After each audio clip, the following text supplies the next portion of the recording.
Our News is brought to you by Alive. Coming up tonight, a former F&M leader urges party support for the former DPM and Minister of Finance. Meanwhile, a vehicle flipped, injuring 2 women in Grand Bahama. Plus, a former senator reflects on his past.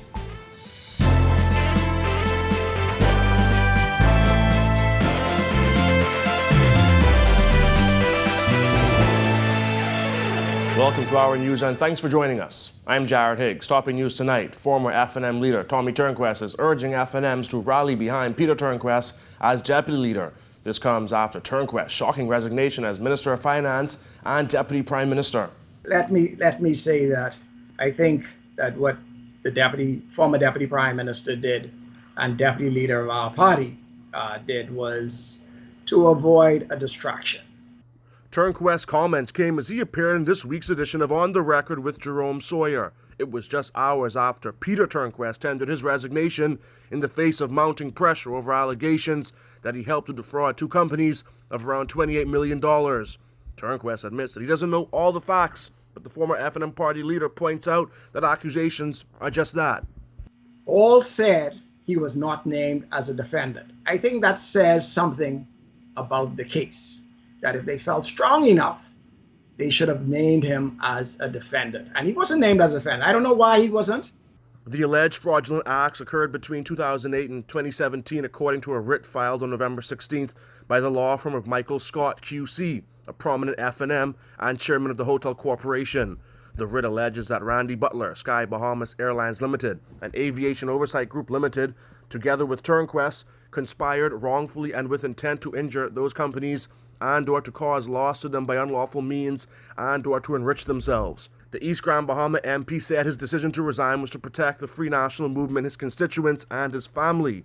Turnquest is now no longer DPM, but he remains the F&M party deputy. From a political point of view, it is important that the party as an organization rally around Peter as our deputy leader.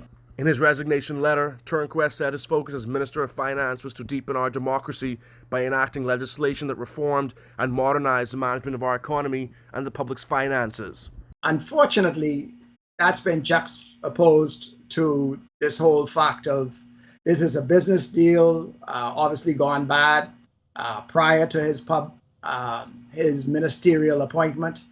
And, sort of life follows you around. And so he's got to deal with it.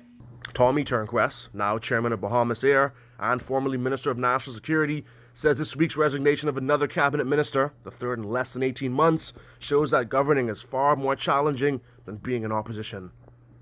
Opposition politics is easy. I was the leader of the F&M between 2002 and 2005. That's a lot easier than being a prime minister or being a minister of the government. I can tell you that. Because as a minister of the government and the prime minister, everything that you say is policy. You don't have a personal view. Prime Minister Dr. Hubert Minnis says the government would like to do more when it comes to helping those who have fallen on hard times pay their rent. We would love to do a lot more. Many residents have struggled to meet monthly rent payments amid the COVID-19 pandemic. In April, Prime Minister Dr. Hubert Minnis announced a rental deferment program in an effort to help renters whose income was impacted by the pandemic. Minnis announced that tenants would be allowed to defer up to 40% of their rent for April to June to be paid back within 12 months. Campbell said that did not work out as government had planned. He also said that the ministry is now dealing with a backlog of applicants. Earlier this month, Minister of Social Services and Urban Development Frankie Campbell said his ministry intends to assist 1,000 people in rental assistance this month. The PM said there is only so much that they can do. Yeah, unfortunately not like the United States, who can print money, in other countries who have great access. But we would use as much as our resources, whatever's available, to ensure that Bahamians maintain the quality of life, they continue to have job opportunities, maintain their jobs, etc. And that's our goal and our objective, and we'll continue that. The Ministry of Health reported 14 new coronavirus cases on Saturday. 9 of those cases were in New Providence and 5 on Grand Bahama. Hospitalizations decreased by 1 since yesterday, with 1 seriously ill person still remaining in the intensive care unit. Officials also reported 5 additional recoveries. Meanwhile, Prime Minister Dr. Whitminnis making Family Island stops over the weekend, going from Exuma to Rumkey and on to Cat Island. Minnis was in Exuma on Friday for the official opening of the Baratari Dock. He also toured Caribbean Pavement Solutions' new asphalt plant in Georgetown, Exuma, commenting that the new facility will prove beneficial by providing more accessibility for Exuma, the Keys, and the Southern Islands. From Exuma, Minnis traveled to Rumkey, where he met with residents and assessed government buildings. He also visited Cat Island, arriving there on Saturday morning and meeting a line of officials. A post on his Facebook page says he would be enjoying a peaceful weekend. His movement through the islands comes as Exuma remains on weekend lockdown after a recent spike in COVID-19 cases. It also comes as domestic travelers from New Providence are required to quarantine whenever they travel to the Family Islands. A scary sight in Grand Bahama as a car accident leaves a vehicle upside down. Footage shows a white Honda Accord flip wrong side up with its caution lights flashing and horns blaring. Paramedics can be seen attending to an injured person who is laying beside the car. The incident took place on West Beach Road in Freeport at around 8:40 on Saturday night. According to police, sometime around 8:30, officers from the traffic division attended a traffic accident on West Beach Road involving a white 2011 Honda Accord driven by a male who lost control of the vehicle. This resulted in 2 female passengers being injured, who were taken to the RAN to seek medical attention. Investigations are ongoing. And former opposition leader Loretta Butler Turner says while a new emergency proclamation may be necessary, she says there needs to be greater leniency for the residents. She noted, though, that some of the responsibility also falls on the public. I think greater leniency needs to be exercised, maybe some type of warning, but by and large, Bahamians have to also realize that the best thing at this time for us to get control is truly to try and practice all of these protocols of prevention. And if we're not willing to practice it, then we're going to end up paying the price of being locked down. She added that there seems to be no plan to move forward, adding that the challenge seems to be constant lockdowns. The former Long Island MP also siding with former Health Minister Dr. Dwayne Sands, who said it's time for the power to be restored to the people. And I'm afraid that if the people, the Bahamian population, are kept under this strict regime for a long time, there's going to be great slippage with regards to what our freedoms are in moving forward. Still to come on Our News, government says those Carnival ships that could be seen on the western coast of New Providence didn't have permission to discharge anything into Bahamian waters. And a former senator says political struggles make or break you. That's coming up when Our News returns.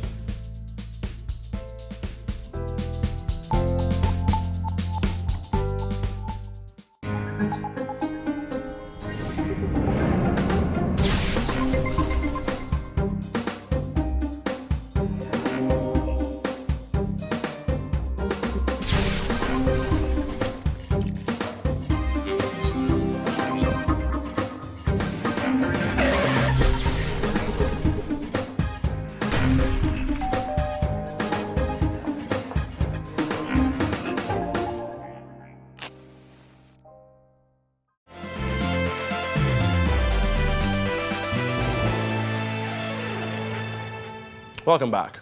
The Ministry of Transport insists that those Carnival vessels seen off the coast of New Providence on Saturday had no permission to engage in discharges in Bahamian waters. A statement from the Ministry of Transport says 165 Carnival crew members were allowed to embark their vessels from the Bahamas after they flew in from Amsterdam.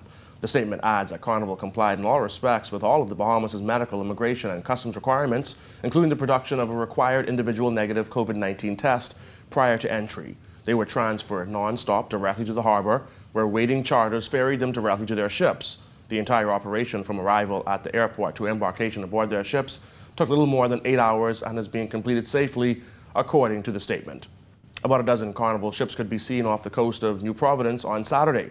Transport says every aspect of the plan, from arrival of the individuals through to their departure, was reviewed and agreed with the Office of the Chief Medical Officer, the Port Department, and the Bahamas Maritime Authority. All measures, including hygiene, masking, distancing, disinfection, cleaning, were specified and compliance was carefully monitored. The statement also insists that the operation was for crew embarkation only and that no existing crew or shipboard personnel were allowed to leave any ship or to have any contact with any shoreside personnel. During this operation, at no time has any permission ever been given for the ships to undertake discharges in Bahamian waters. A former F&M senator is opening up on his political struggles after being arrested and convicted for possession of ammunition in 2014. John Boswick was appearing as a guest on the record with Jerome Sawyer when he was asked to reflect on the impact court matters can have on a person's political career. I think each person, the experience must be unique. In my instance, for one to verily and aggressively defend your innocence. Boswick was fined $15,000 for the offense. He claimed at his trial that he was the victim of a vicious plan to tarnish his reputation.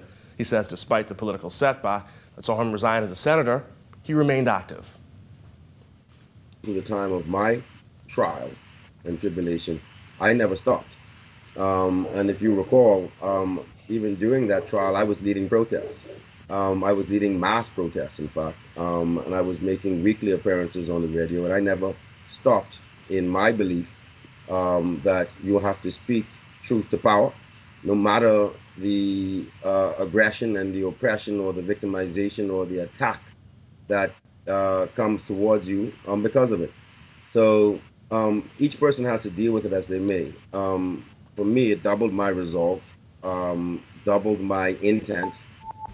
When Our News comes back from the break, a young girl and her grandfather connect through basketball. Stay with us.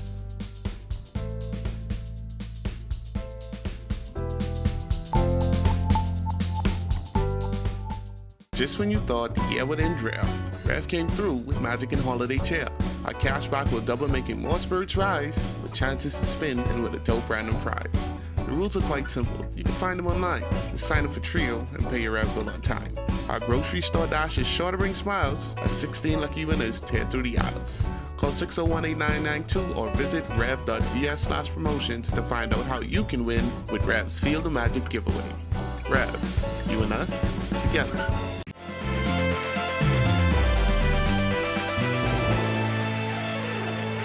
Welcome back to Our News. Parents play an important part in the development of any child, and that goes for grandparents too. Marcellus Hall tells us about a grandfather who's committed to helping his granddaughter develop as a basketball player.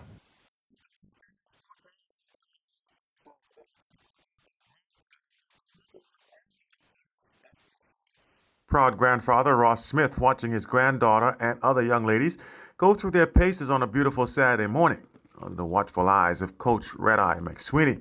She, like all the other participants in the Diamond Basketball Development Program, taking advantage of the opportunity to improve their knowledge and skills in the game of basketball.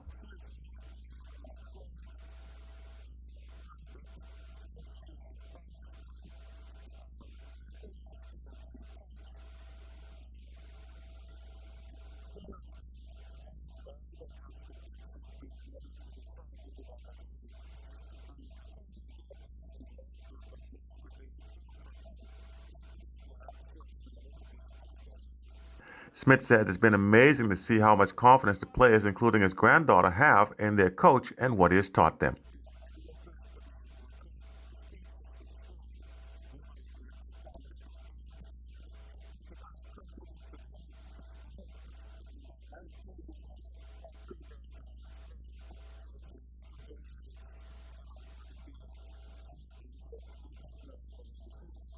He added that he hopes to encourage Coach McSweeney to keep up the good work.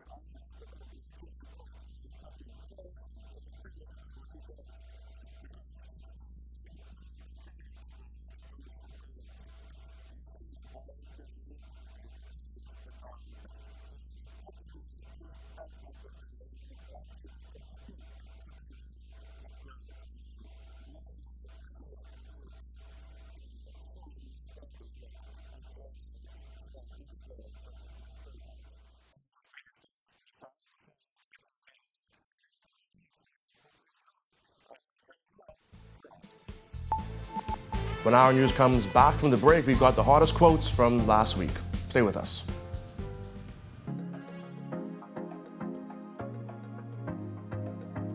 Hey Rev customer, Did you know that you can change and add multiple credit or debit cards to your online payment? Simply log into my.rev.bs, sign into your My account, click Pay Now, then enter your card details, and click Save to File. It's that simple. We are committed to providing you with excellent, reliable service no matter what. Stay connected with Rev, anywhere, anytime.